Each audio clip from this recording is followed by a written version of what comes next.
Thank you very much. My name is Elham Bidar. I'm in the training for cardiac surgery, and I would like to shortly discuss thoracic application of robotic surgery. Actually, a lot of cardiac procedures are done nowadays using the robot, the Da Vinci robot. But most of them are experimental, and I will just discuss these three topics because they are most widely prevalent.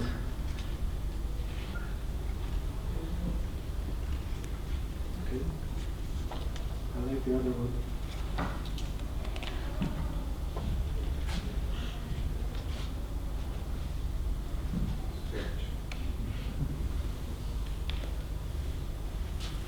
Okay. Yeah.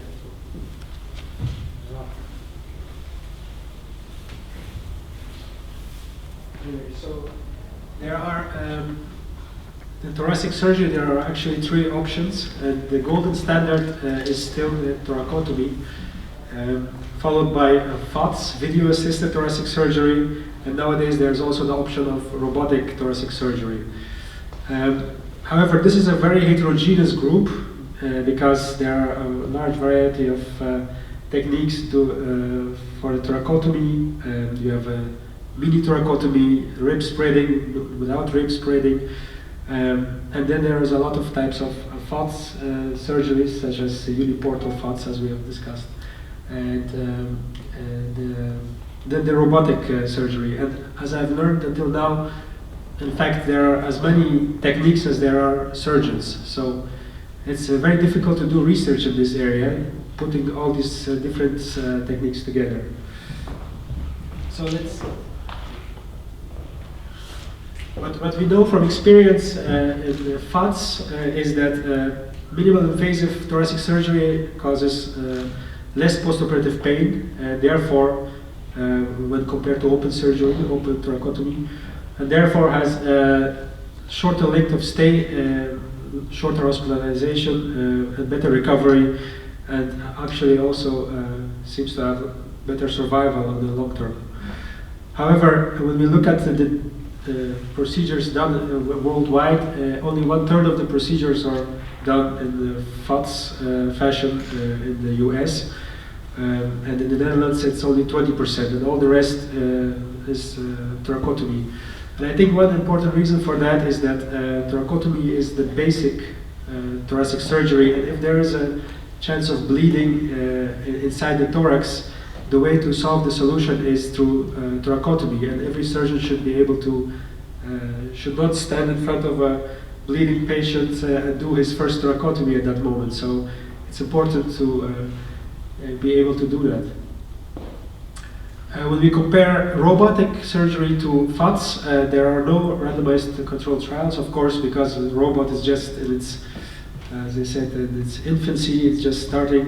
But in retrospective data, we can see that comparing the oncological outcome, they have it has comparable results as FATS. Robot has actually more precise lymph node sampling, and also, which has not yet been proven to be better than FATS, but it seems intuitively. However, the costs come up every time in all these studies, because there's only one robot and very few centers doing this. And from a surgeon's point of view, of course, robot has many advantages compared to FATS. For example, the operative field is much more enhanced and very nice, especially when you're talking about oncological resections. Also, it's more dexterity with the endorest, and compared to FATS, which has a more learning curve. I think the robot will have a much steeper learning curve, starting with younger surgeons. And therefore, there is an increase in use of robotics in thoracic surgery, also number of operations, but also number of centers worldwide. And in the US, there were in 2015 400 surgeons who could do robot-assisted lobectomies. In the Netherlands, there are only 4 surgeons who can do that. So it's illustrative of the difference in Europe and the US, I think. And when we look at the number of robot-assisted lobectomies in non-academic centers, it's already increased by 12%, and it's actually much more in the academic centers in the US. So, in fact, until now we can conclude that it's robot surgery of for the lung cancer is growing.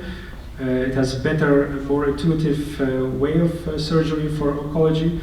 However, the cost analysis, cost-benefit analysis, and the randomized control trials are yet to come to show the definite advantages. Another advantage of robotic surgery in the thoracic cavity is the locations where you can get with the robot. As we saw just now, with the robot it's very possible to go in very narrow locations and operate with a very magnified field. And it's not different in the thoracic cavity because the tumors may be in the anterior mediastinum, but also in the posterior and very difficult positions. And this is our approach, depending on the position of the tumor. Most of the time we go from the right side. We use 3 ports, and this is how it looks like through the.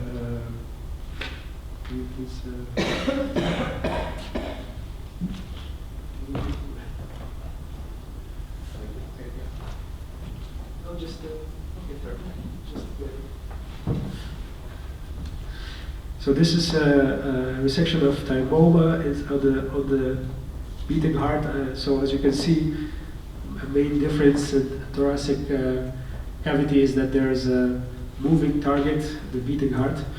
And here we resect the adipose tissue from the diaphragm, and the fat tissue also may have endocrinological capacities, so it's very important to be very precise and take out the complete fatty tissue.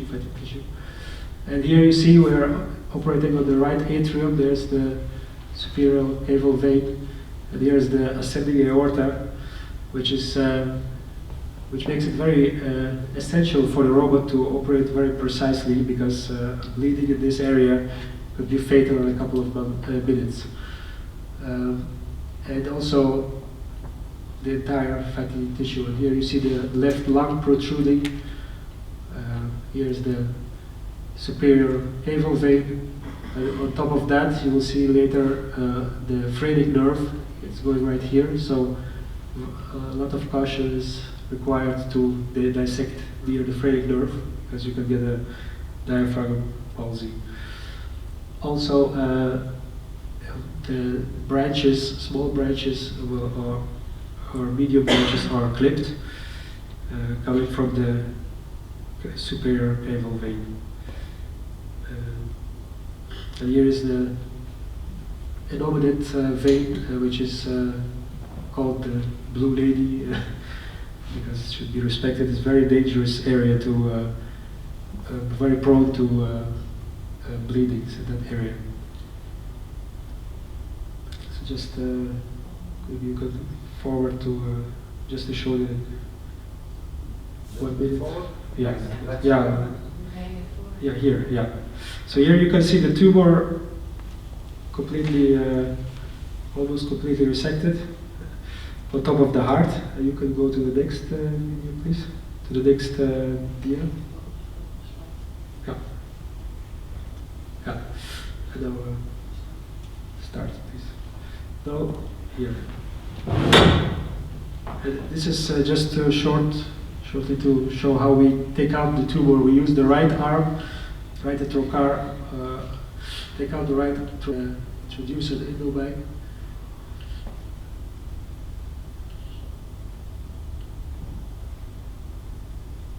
And the tumor is dropped inside the bag and extracted.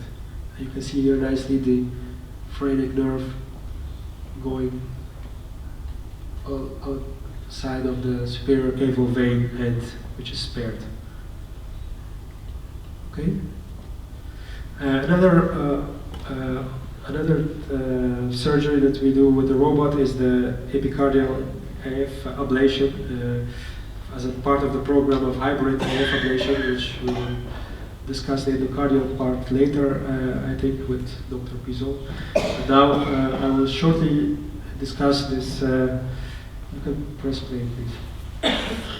How we do it in Maastricht. And you can. This is the position of the trocars.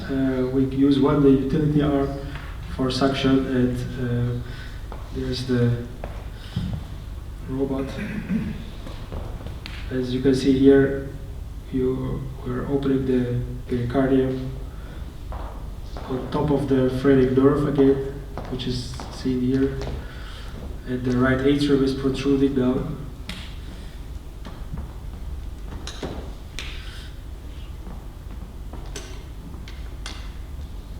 Then there are retractor sutures for the pericardium to increase visualization.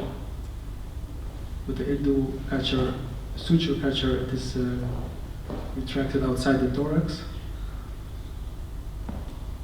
There is the right atrium, and here it's difficult to see here, but there is the superior caval vein there, and there's the interatrial groove, and the pulmonary veins are right there. And the idea is to create a space on the posterior wall of the left atrium to be able to introduce the clamp and do the ablation. We will see it in a second. So you can imagine a small bleeding here. It will be very difficult to reach through any type of robot or FATS, but I don't know if thoracotomy would be fast enough, but that's the escape anyway.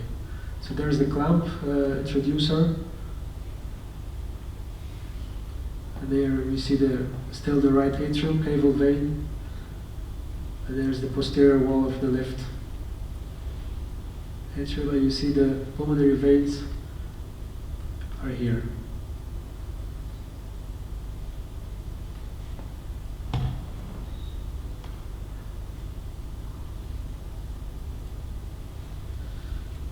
Yeah, just to show you the clamp, and then we'll move on. There's the clamp, and it goes on top of the pulmonary veins, and then we do the ablation, the procedure, the epicardial part. The same will be done on the other side. So this is very shortly the procedures that we do at Maastricht until now. In the future, I think augmented reality will be very nice especially for oncological resections, to see the CT and MRI on your own operative screen to compare the direct anatomy. Uniportal technique, because of the success of uniportal FATS and also uniportal or mini thoracotomies, but it's upcoming from the robotic side. And new robots may reduce the costs and increase the popularity of it. Thank you very much for your attention.